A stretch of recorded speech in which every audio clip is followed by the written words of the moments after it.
कल दुनिया ने बहुत ही अनयूजुअल मनाजिर उस वक्त देखे जब अमेरिका के सदर डोनाल्ड ट्रंप और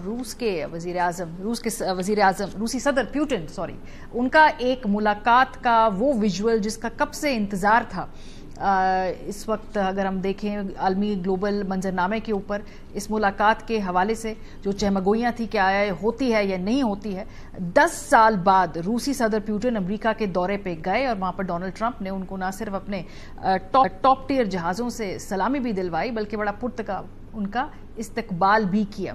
ख्वाहिश प्रेसिडेंट ट्रंप की ये थी कि एक सीज फायर की छोटी मोटी अनाउंसमेंट हो जाए, लेकिन वो हो नहीं पाई। लेकिन इस मुलाकात के हवाले से दोनों अतराफ से सेंटिमेंट ये था कि चले एक कदम आगे बढ़ा गया है।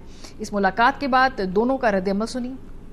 Our negotiations have been held in a constructive atmosphere of mutual respect. We had very thorough negotiations. They were quite useful. I would like to thank once again my American counterpart. I believe we had a very productive meeting. There were many points that we agreed on, most of them I would say, a couple of big ones. There's no deal until there's a deal. बहुत ही शिद्दत से एक deal चाहते हैं president Trump, खास तौर पे उनके नोबेल प्राइज की रस्ते में ये वाहिद एक सीज फायर है जो इस वक्त लगता है कि खड़ा हुआ नजर आ रहा है। बहरहाल बाद में फॉक्स टीवी को इंटरव्यू देते हुए प्रेसिडेंट ट्रंप ने कहा कि हम दोनों साथ बैठे हैं, यही बहुत बड़ी बात है, अब बातें यहां से आगे ही बढ़ेंगी।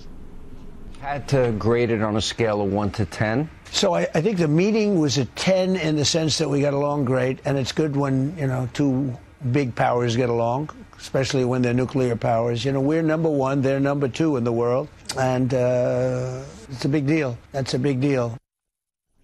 इंटरनेशनल मीडिया ने इस मुलाकात को किस नज़र से देखा है? उनके नज़दीक कि इसमें प्रेसिडेंट ट्रंप से ज़्यादा पुतिन को एक लेवरेज मिला है डिप्लोमेटिकली। अमरीकी सदर डोनाल्ड ट्रंप और रूसी सदर व्लादिमीर पुतिन के दरमियान अलास्का में मुनक्किदा मुलाकात में यूक्रेन में जंगबंदी पर कोई मुआहदा नहीं हो सका, ये बीबीसी क्लेम करता है। और एएफपी के मुताबिक जुमे के रोज तकरीबन 3 घंटे तक जारी रहने वाली तवील मुलाकात के बाद दोनों रहनुमाओं ने मीडिया को एक मुश्तरका बयान दिया और फिर बगैर सवालात लिए रुखसत हो गए। रूसी सदर के तर्जुमान ने ट्रंप और पुतिन के दरमियान होने वाली मुलाकात को इंतहाई मस्बत करार दिया। सदर ट्रंप ने जंगबंदी के लिए अपनी ख्वाहिश का इजहार किया और एक दूसरी मुलाकात की जरूरत पर जोर दिया, जिस पर रूसी सदर ने कहा कि अब अगली मुलाकात मॉस्को में होगी। बीबीसी के मुताबिक ट्रंप जो खुद को अमन कायम करने वाला और डील करने वाला करार देता है, ऐसा लगता है कि वो अलास्का से ना अमन मुआहदा लेकर जा रहा है और ना ही कोई सौदा तय करके जा रहा है। इस मुलाकात से ट्रंप की डील मेकर की शोहरत को एक धचका लगा है।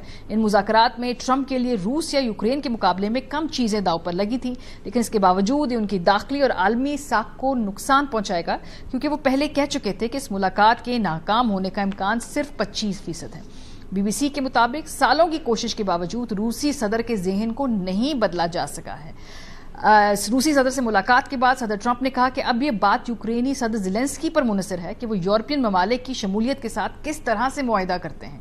इस मुलाकात के बाद अब बड़ा सवाल यह है कि आया ट्रंप वाकई रूस पर वो नई पाबंदियां लगाएंगे जिसकी वो बार बार धमकी देते हैं। इसी से मिलती जुलती बात ट्रंप के जो साबिक सिक्योरिटी मुशीर हैं जॉन बोल्टन, उन्होंने भी कहा कि ज्यादा लेवरेज इसमें लगता है कि पुतिन को मिला है। ट्रंप की साख को थोड़ा धचका पहुंचा इस मुलाकात के बाद। I think Trump did not lose, but Putin clearly won. Trump didn't come away with anything except more meetings. Putin achieved most of what he wanted. Trump achieved very little. लेकिन दूसरी तरफ ज़ेलेंस्की पर मुआहिदे के हवाले से दबाव भी बढ़ा रहे हैं प्रेसिडेंट ट्रंप, और कोशिश यही है कि इस बात में ज़ेलेंस्की को भी ऑन बोर्ड लाया जाए। ये मुलाकात भी प्रेसिडेंट ट्रंप के साथ अब आने वाले हफ्तों में पीर के रोज़ ये तय है। देखना यह है कि इसमें ज़ेलेंस्की की जानिब से यूक्रेन और जो मुश्तरका तौर पे यूरोप है उसकी जानिब से क्या रिस्पॉन्स मिलता है। बहरहाल वो प्रेसिडेंट ट्रंप ने बाहर निकलकर ज़ेलेंस्की को भी ये कह दिया कि जो भी हम बात तय करेंगे वो यूक्रेन को माननी पड़ेगी। Tell you, the meeting was a very warm meeting between two very important countries, and it's very good when they get along. I think pretty close to a deal. Now look, Ukraine has to agree to it. Maybe they'll say no.